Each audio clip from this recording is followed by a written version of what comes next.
Hello అండి, welcome to అత్తమ్మ రుచులు. ఈరోజు వీడియోలో నేను మీకు కాకరకాయ కారం అండి. ఇది గుంటూరు స్పెషల్, అస్సలు చేదు ఉండదు. సో కాకరకాయ వల్ల ఎన్ని ప్రయోజనాలు ఉన్నాయో అందరికీ తెలిసిందే. మరి ఇటువంటి ఈ కాకరకాయ కారం నెల రోజులు నిల్వ ఉంటుందండి, నేను చూపిస్తున్న పద్ధతిలో మీరు చేసినట్లయితే. మరి ఈ కాకరకాయ కారం తయారు చేసుకోవడానికి ప్రాసెస్ ఏంటి, మరి ఎలాంటి ఇంగ్రీడియంట్స్ యూస్ చేయాలి అనేది ఈరోజు వీడియోలో చూసేయండి.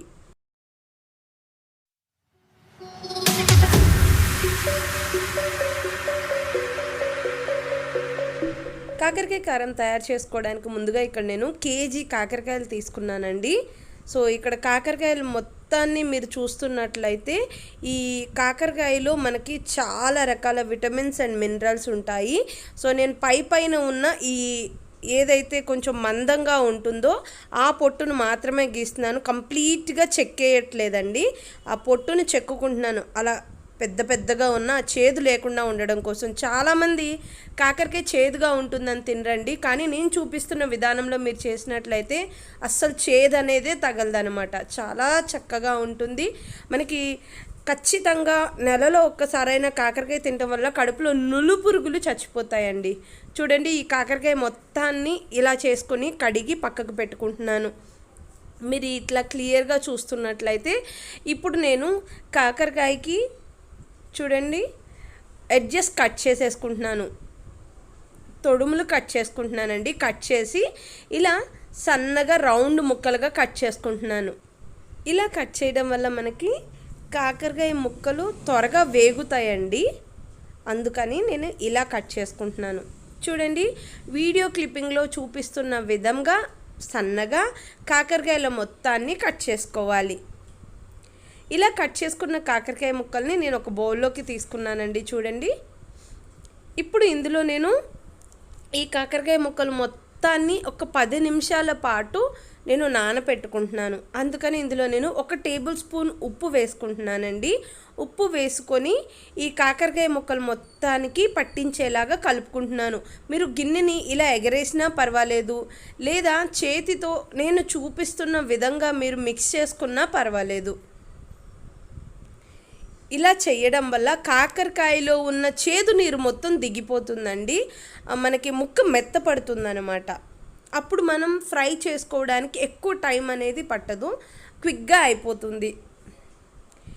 ఇలా బాగా ఉప్పు పట్టించిన తర్వాత దీనిపైన మనం మూత పెట్టుకొని కనీసం ఒక పావు గంట పాటైనా పక్కకు పెట్టుకోవాలి.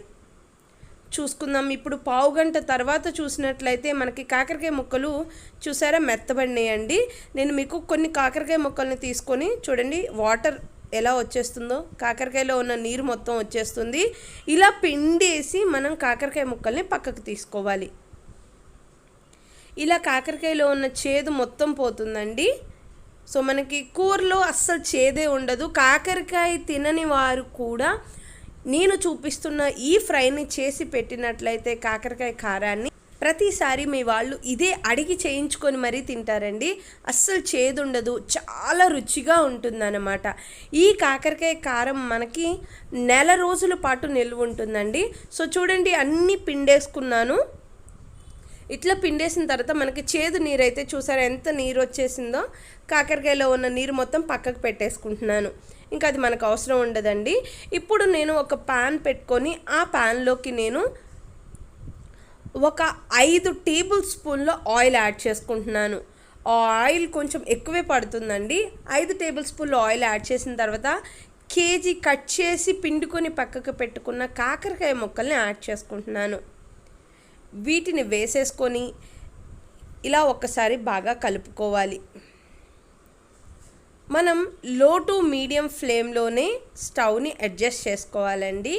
ఇలా అడ్జస్ట్ చేసుకొని మూత పెట్టుకొని ఒక్క 5 నిమిషాల పాటు ఇలా కలుపుకుంటూ మగ్గ పెట్టుకోవాలి. చూడండి, మనకి 5 నుంచి 10 నిమిషాల్లోనే కాకరకాయ ముక్కలు ఎలా మగ్గినాయో. మధ్యలో ఇలా కలుపుకుంటూనే మనం మగ్గనిచ్చుకోవాలండి. ఇక ఇలా కలుపుకొని ఇప్పుడు మనం మూత అస్సలు పెట్టుకోకూడదండి, ఎందుకంటే ఆల్రెడీ కాకరకాయ ముక్కలు నూనెలో మగ్గినాయి. ఇప్పుడు మనకి ఫ్రై అవ్వాలండి. చాలామంది ఎక్కువ డీప్ ఫ్రైకి ఎక్కువ ఆయిల్ పెట్టేసి వాటిలో కాకరకాయ ముక్కలు ఫ్రై చేసేస్తారు. అలా టేస్టీగా ఉండదండి కర్రీ అనేది. ఇప్పుడు నేను 1 టీ స్పూన్ పసుపు కూడా యాడ్ చేసుకొని ఈ కాకరకాయ ముక్కల్లో ఉన్న నీరు మొత్తం, పసుపు వేసుకోవడం వల్ల ఆల్రెడీ ఉప్పు ఉంటుంది కాబట్టి నీరు మొత్తం బయటకు వచ్చేస్తుంది, త్వరగా మగ్గిపోతుంది. అందుకే ఈ టైంలో పసుపు యాడ్ చేశాను. ఎక్కువ ఆయిల్ అనేది మీరు డీప్ ఫ్రైకి యూస్ చేయాల్సిన అవసరం కూడా ఉండదు. మనకి 5 టేబుల్ స్పూన్ల ఆయిల్ అనేది పడుతుంది, ఎందుకంటే నెల రోజుల పాటు నిల్వ ఉంటుంది కాబట్టి. కాకరకాయ కారంలోకి మసాలా కారం ప్రిపేర్ చేసుకుందామండి. దానికోసం కంప్లీట్గా ఒక వెల్లుల్లి పాయ తీసుకున్నాను. అలానే 2 టీ స్పూన్ల జీలకర్ర కూడా తీసుకుంటున్నాను. 50 గ్రాముల కొబ్బరి అండి. మీరు కొబ్బరి మీ టేస్ట్కి తగ్గట్టు యూస్ చేయొచ్చు. అంటే మీరు కొబ్బరి ఎంత ఎక్కువ వేసుకుంటా ఉంటే కారం మనకి అంత ఎక్కువ వస్తుందన్నమాట. కొబ్బరిని బట్టి కారం వస్తుంది. ఇప్పుడు వీటన్నిటిని ఇక్కడ మిక్సీ పట్టేసుకొని పౌడర్ లాగా చేసుకుందాం. చూడండి, చక్కగా ఇలా మిక్సీ పట్టుకొని నేను పౌడర్ లాగా చేసుకున్నాను. ఇప్పుడు కాకరకాయల్ని లో ఫ్లేమ్లో పెట్టుకొని, చూసారా మనకి కాకరకాయలు కరెక్ట్గా నాకు ఇలా ఫ్రై అవ్వడానికి 20 నిమిషాల టైం పట్టిందండి. ఇలా ఫ్రై చేసుకుంటా ఉండాలి. అక్కడక్కడ ముక్కలు ఫ్రై అవ్వకుండా ఉంటే వాటిని కూడా ఆయిల్లో ఇలా దించుకొని ఫ్రై చేసుకుంటూ ఉండాలి. చూసారా, కంప్లీట్గా మనకి 20 నిమిషాల టైం అయితే ఖచ్చితంగా పడుతుందండి. అది లో టు మీడియం ఫ్లేమ్లోనే మనం ఫ్రై చేసుకోవాలి. హై ఫ్లేమ్లో పెట్టుకుంటే లోపల పచ్చిగానే ఉంటుంది, పైన మాడిపోతుంది. ఇలా ఫ్రై అయిన తర్వాత ముందుగా వేసుకున్న ఈ కొబ్బరి, వెల్లుల్లిపాయ, జీలకర్ర మసాలాని వేసుకొని ఇలా వీడియో క్లిప్పింగ్లో చూపిస్తున్న విధంగా మీరు కలుపుకొని ఫ్రై చేసుకోవాలి. ఈ కొబ్బరి, ఈ జీలకర్ర, వెల్లుల్లిపాయ వేగడం వల్ల మనకి చాలా మంచి ఫ్లేవర్ వస్తుంది, చాలా టేస్ట్ వస్తుంది అనమాట. ఇప్పుడు నేను కారం యాడ్ చేస్తున్నానండి. మీ టేస్ట్కి తగ్గట్టు కారం అయితే యాడ్ చేసుకోండి. ఇక్కడ నేనైతే 3 నుంచి 4 టేబుల్ స్పూన్ల కారం యాడ్ చేస్తున్నాను. ఇలా కారం యాడ్ చేసుకొని బాగా మిక్స్ చేసుకుంటున్నాను. చూడండి, మీరు ఆయిల్ తక్కువ వేసుకుంటే ఈ టైంలో ఆయిల్ యాడ్ చేసుకోవచ్చు. మీకు కూర కాకరకాయ కారం అడుగంటుతుంది అనిపిస్తే ఈ టైంలో కూడా ఆయిల్ యాడ్ చేసుకోవచ్చు. కానీ నాకు బాగా సరిపోయిందండి. ఇప్పుడు మనం ఈ కారాన్ని బాగా మగ్గనివ్వాలి, ఎందుకంటే కారం పచ్చిగా ఉంటే తినబుద్ధి కాదండి. అందుకని ఇట్లా మూత పెట్టుకొని మనం కారాన్ని మగ్గనివ్వాలి. చూడండి, ఒక 5 నిమిషాల తర్వాత మనకి చక్కగా కారం ఫ్రై అయిపోయింది. మీరు కంప్లీట్గా చూస్తున్నట్లయితే చాలా చక్కగా అయిపోయిందండి. ఈ కాకరకాయ కారం మనకి నెల రోజులు నిల్వ ఉంటుంది.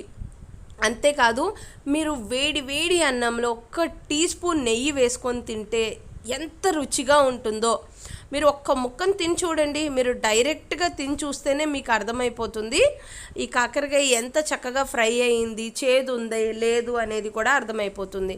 ఒకసారి సాల్ట్ చెక్ చేసుకోండి, సాల్ట్ సరిపోకపోతే కొంచెం యాడ్ చేసుకోండి. ఎందుకంటే ఆల్రెడీ ముక్కల్లో సాల్ట్ యాడ్ చేశాం కాబట్టి నేను ఇప్పటి వరకు సాల్ట్ యాడ్ చేయలేదండి. కానీ నేను ఇప్పుడు కొంచెం సాల్ట్ చెక్ చేసుకొని ఈ టైంలో యాడ్ చేసుకొని కొంచెం వేడవనిస్తున్నాను, ఎందుకంటే సాల్ట్ కరగాలి కాబట్టి. అంతే ఫ్రెండ్స్, ఇంకా మనం స్టవ్ ఆఫ్ చేసుకొని సర్వ్ చేసేసుకుందాం. ఎంతో రుచిగా ఉండే కాకరకాయ కారం రెడీ అయిపోయింది. మీరు ట్రై చేసేయండి. ట్రై చేసి టేస్ట్ ఎలా వచ్చిందో నాకు కామెంట్ చేయండి. నా ఈ వీడియో మీకు బాగా నచ్చింది కదూ? అయితే ఇంకెందుకు ఆలస్యం, ఇప్పుడే లైక్ చేసి షేర్ చేయండి. నా ఛానల్ని సబ్స్క్రైబ్ చేసుకోవడం, పక్కనే ఉన్న గంట సింబల్ని నొక్కడం మర్చిపోకండి. ఇలా చేయడం వల్ల నేను ఏ వీడియో చేసినా మీకు నోటిఫికేషన్ ద్వారా అందుతుంది. Thank you for watching.